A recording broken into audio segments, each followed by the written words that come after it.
Comme l'équipe de ZoneMix.fr, adoptez la football élégance avec Carré Magique.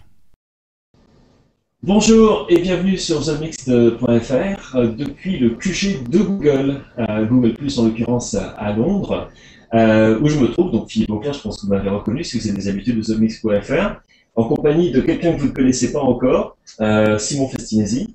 Vous connaissez ces images parce qu'il a déjà commis quelques reportages pour ZoneMix.fr. Et on se retrouve à l'occasion du premier hangout de l'équipe de ZoneMix.fr, donc depuis Londres. Sujet du débat, en l'occurrence, quelqu'un que nous connaissons tous, que nous soyons basés à Londres, à Rome ou à Madrid. Il s'agit de José Mourinho, qui a donc été intronisé, il n'y a pas d'autre mot, face à la presse anglaise, devant la presse anglaise, hier à Chelsea. Alors, participe à ce débat le plaisir d'accueillir pour la première fois sur ZoneMix.fr, pour nous parler du football espagnol tout au long de la prochaine saison. Il s'agit de Guillermo Uzquiano. Est-ce que j'ai écorché ton nom, Guillermo? Oui, très bien, enchanté. Et également, depuis Rome, un visage que vous connaissez bien, celui de Thierry Cros. Salut Thierry. Salut Philippe, salut à tous. Salut Simon et Guillermo, bienvenue dans l'équipe de ZoneX.fr. Merci. Salut Thierry, merci. Écoute, je pense que le mieux, en fait, en l'occurrence, Simon va un peu servir de Monsieur Loyal parce que j'imagine qu'on a tous énormément de choses à raconter sur José Mourinho. Nous avons tous connu.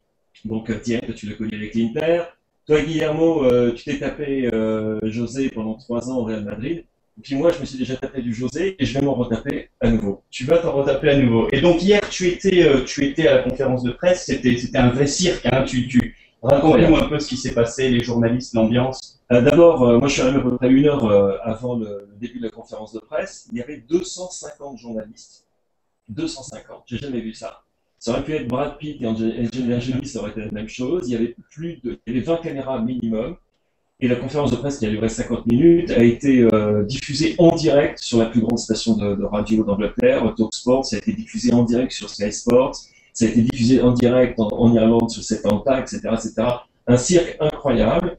Mais franchement, et c'est là que je me tourne vers vous, les gars, parce que j'ai été très très surpris par le ton de Mourinho.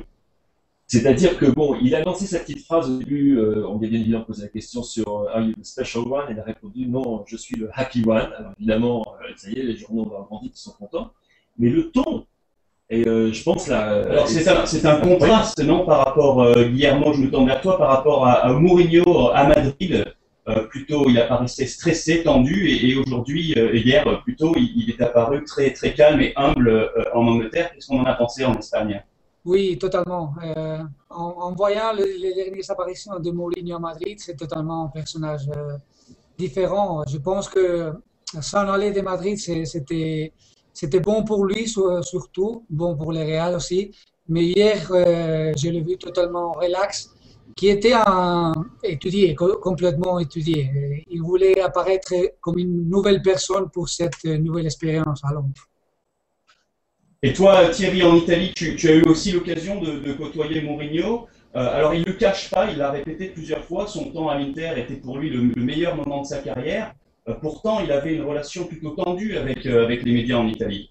Oui, mais c'est ce que vient de dire Guillermo, il est dans le jeu, il est dans la construction médiatique permanente.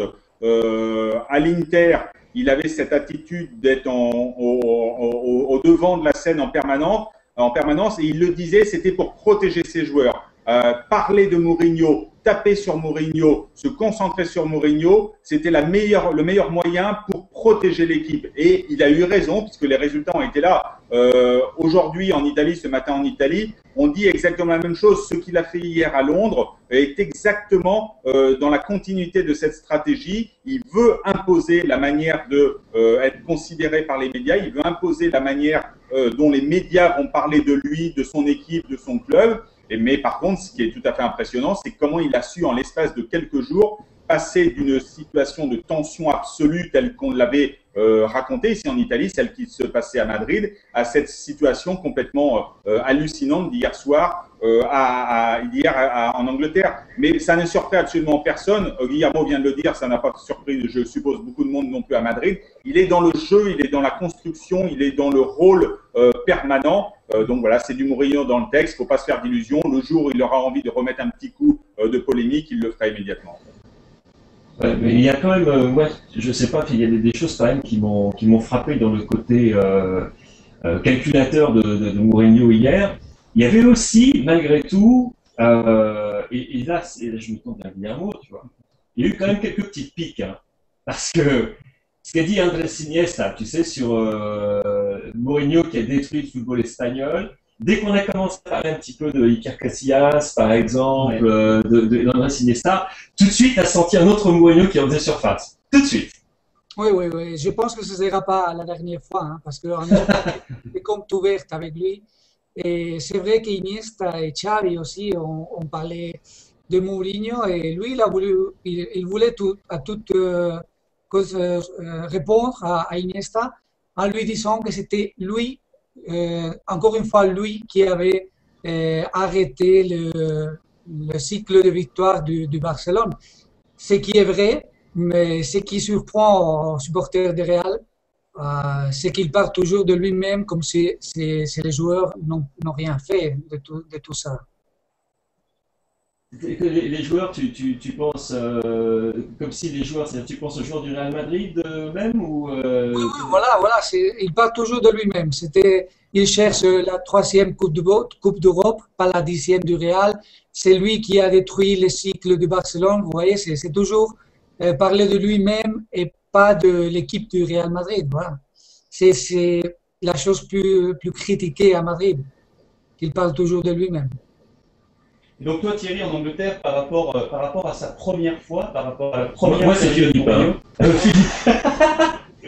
Oui. Pardon. Donc par rapport à la première période Mourinho, comment tu as trouvé ce contraste justement? Très frappant, c'est que quand il est arrivé en 2004, il a dit lui-même d'ailleurs, il était encore très immature, il était sur le toit du monde après sa victoire avec Porto en Ligue des Champions. Et je me souviens très bien de cette première conférence de presse. Il avait été hyper agressif. C'est là où il avait lancé la fameuse I'm the special one. Mm-hmm. Et où il s'était mis les journalistes dans sa poche d'une autre façon, à savoir qu'il s'était mis dans la poche en créant ce personnage, en garantissant que les journalistes auraient des grands titres dans l'édition du lendemain. Et à l'époque, ça dénotait complètement dans le paysage du football anglais. On avait enfin quelqu'un qui parlait franc, qui parlait vrai, qui parlait assez violemment. Et là, changement complet de style et autre chose. Il a parlé, et là, les gars, vous pouvez réagir là-dessus, parce qu'il a parlé, c'est quand même assez étonnant, de politique des jeunes, de stabilité.